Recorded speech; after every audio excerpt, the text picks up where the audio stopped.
Nakatagdang ilagak ang labi ng aktres at kilalang humanitarian na si Rosa Rosal, si Rod Lagusad sa Detalye Live.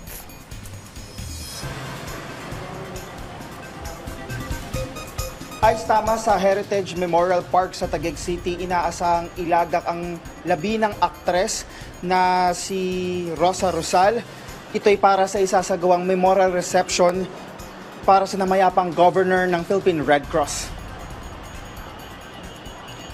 Pagdating sa memorial reception para gunitain ang naging buhay ni Rosal, magsisimula ito mamayang alas 4 ng hapon hanggang alas 11 ng gabi ngayong araw.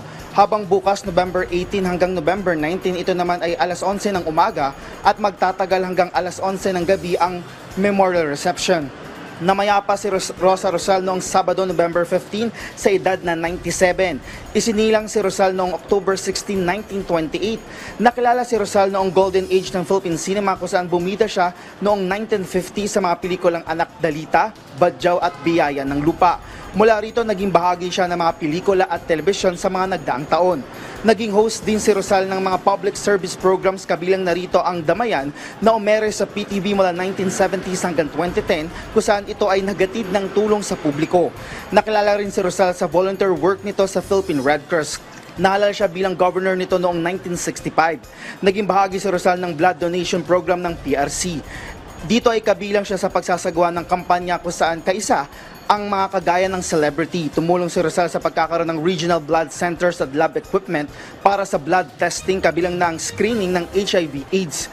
Sa una ng naging pahayag ng Philippine Red Cross sa nakaraang 7 dekada ay ibinuhos ni Rosal ang kanyang buhay sa Red Cross, kabilang na ang pagpapalakas ng voluntary blood donation sa bansa at ang pagpapalakas ng welfare services ng PRC. Anila, ginamit ni Rosal ang bawat platapormang meron siya upang itaguyod ang pagkakaroon ng compassion o malasakit, volunteerismo at pagprotekta sa mga vulnerable o pinakanangangailangan ng tulong.